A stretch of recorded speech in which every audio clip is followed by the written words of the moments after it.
Fala pessoal, rapaziada, nessa aula eu vou tentar fazer o mais resumido possível sobre as bitolas do fio, como que eu acho o diâmetro de cada bitola, tá bom?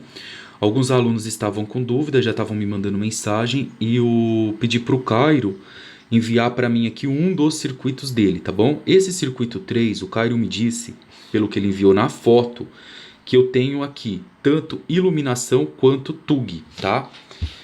Eu vou supor, porque eu não sei, que esses dois pontos dele aqui é de iluminação, tá? Porque ele não me falou na mensagem. E eu vou supor que esses pontos aqui embaixo são TUG. Galera, o primeiro passo que você faz é converter isso aqui para watts, tá? E quando eu converto para watts, eu preciso ter um valor do fator de potência, que é o fator de potência multiplicado pelo VA. Para o ponto de iluminação, eu considero o fator de potência sendo 1, se a lâmpada que estiver sendo usada for incandescente. Mas a maioria do caso hoje no mercado é a lâmpada fluorescente, o fator de potência dela é meio, mas nesse caso eu estou considerando 1. E para as TUG, o fator de potência que a gente considera é 0,8, tá? Aqui eu tenho 280 mais 340, e eu somando esses dois valores aqui, eu tenho 620 VA.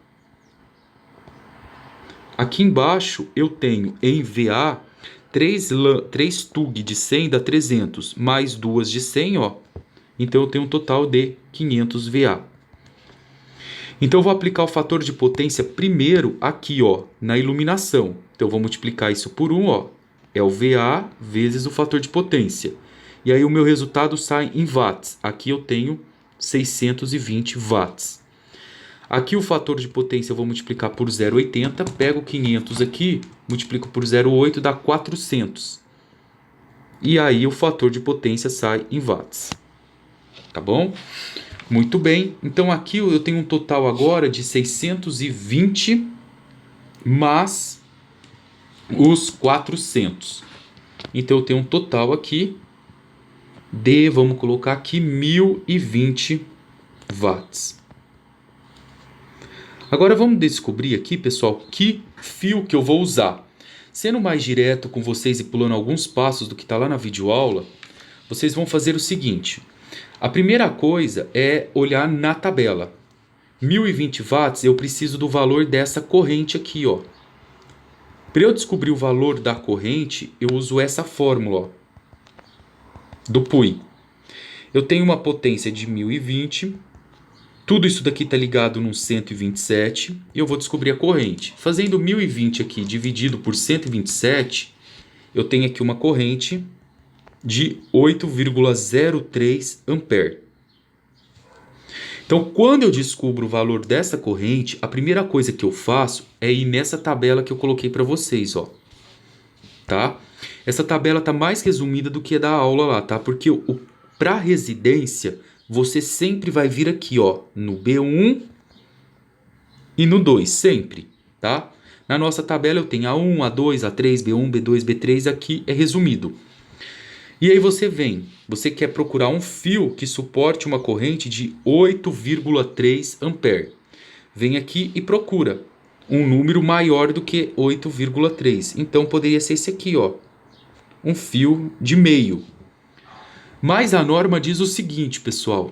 O fio mínimo que você tem que utilizar é de 1,5 milímetro quadrado para a parte de iluminação e 2,5 milímetros quadrado quando eu tiver alguma TUG.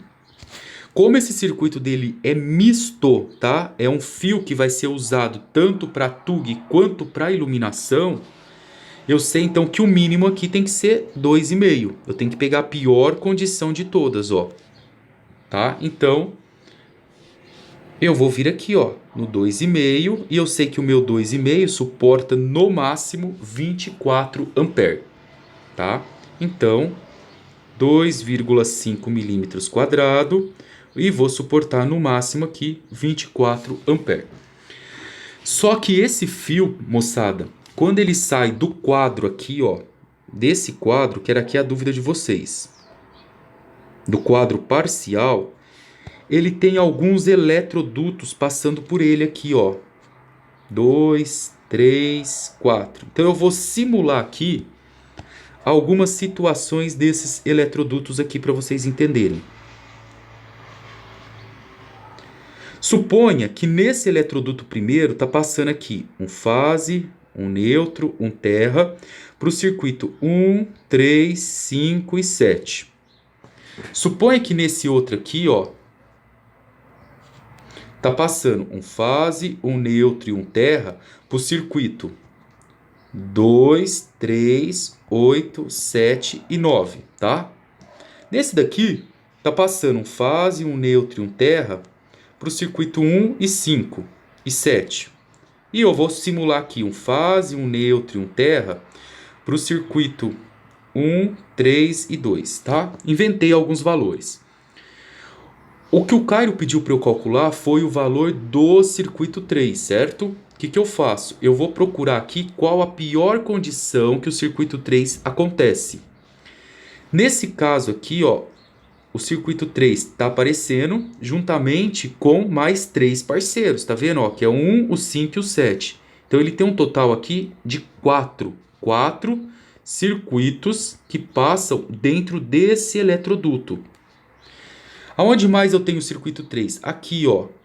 Nesse caso aqui, eu tenho 1, 2, 3, 4, 5. Eu tenho um caso de 5 circuitos que passam dentro do eletroduto. Opa, aqui eu também tenho o circuito 3.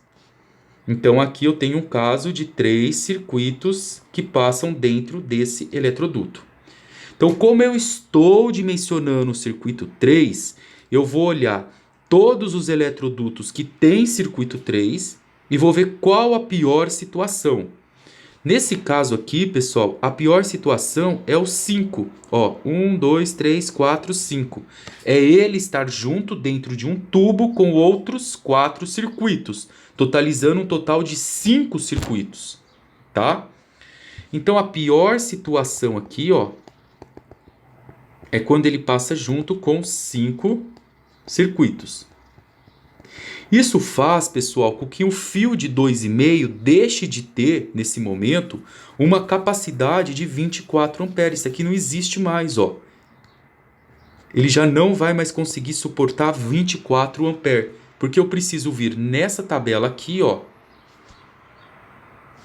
e olhar aqui, ó, sempre no ícone 1, que está lá na videoaula.